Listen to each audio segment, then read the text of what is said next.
I'm Dr. Kaylee Williams. I'm the clinical director at Waterville Community Dental Center, and right now I oversee our virtual dental home community-based dental services. My role really is to evaluate all of the charts and all of the workflow that's completed on site by our hygienist in coordination with the care coordinator. So after they have gone to the schools and seen the kiddos and done all of the preventive work, collected all of the records, which includes pictures, sometimes x-rays, and really detailed diagnostic notes, I review all of that information to complete a teledentistry exam.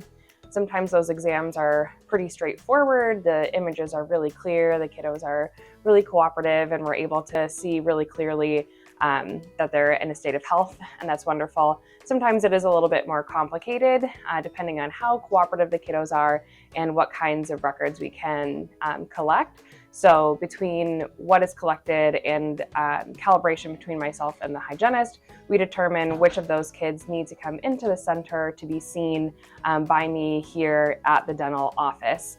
Most of the kids were able to keep healthy right in the school, so they never have to come into the practice. They're able to continue to get their preventive care right on site, but the ones that there's questions about, we always bring in, and then I take a look with x-rays or have more conversations with parents about the next steps of their treatment plan. So there are a lot of cases where the information is just not as straightforward. Either the child wasn't very cooperative, so really clear images couldn't be taken, or there was discussion about behavior concerns for participating with treatment, or there were stages of disease that really feel like they're on the line. They could be considered more severe and need to be seen in the office, or they really could be managed on site. And so it's not uncommon, probably every time we go to the sites, I have a conversation with both the hygienist and the care coordinator. Usually the hygienist conversation is more, I see what you've collected here. Can you give me some more information about how this appointment went and what kinds of things you might be concerned about? And we talk through maybe what that patient's risk factors are and whether or not they might be benefiting from an earlier round of x-rays than we would normally take, or if there just is something that we know that probably needs to be treated and we just could not get a good enough image or records of that. So Allie and I have conversations regularly about those cases.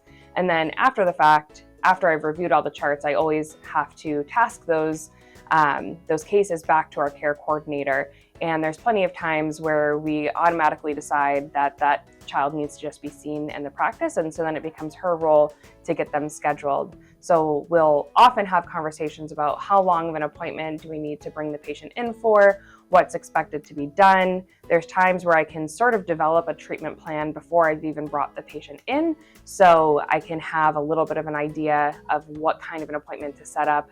And we can get a lot more work done on that first visit. It might still be the only visit that the patient has to come in for because we're able to just stabilize them all in one appointment. Calibration is a really important piece of this kind of a program. It's really nice because Allie and I have worked together for 5 years. We've been seeing patients together in this dental center for a long time, and she really understands what things to point out when she sees them, what kinds of pathology or what kinds of findings are important to document. And even in this process where we started to do teledentistry, where she knows that I'm not going to be able to get in there and look myself, she provides even more detail. So she'll describe specific surfaces, she'll describe specific colors, she'll describe anything that might show up as not standard on any of the teeth or tissue. And so even more detail goes into those notes because she and I have calibrated on what kinds of things I want to know about and what kinds of things might need more follow-up for us to see if she isn't able to see them clearly and make sure that she can document those findings. So when the hygienist completes the charting, there are a number of photos included. We always try to get clear images of the molar teeth, so the back posterior teeth, at least from the top and bottom of those teeth, as well as a good clear image of the front surfaces of the anterior front teeth. Sometimes that is really possible when kids are super cooperative, they're really interested, and we're able to see a lot of really clear detail. This age, 2, 3, 4 years old, is an age that can be challenging even when we're in the dental office with all of our resources to get really clear looks and really clear images. So it's not uncommon that we get something pretty close to what is considered ideal. In those situations, the notes become really important. It's often that the hygienist is able to get a really good look for an extended amount of time, but maybe was not able to capture all of that information in the images that were collected.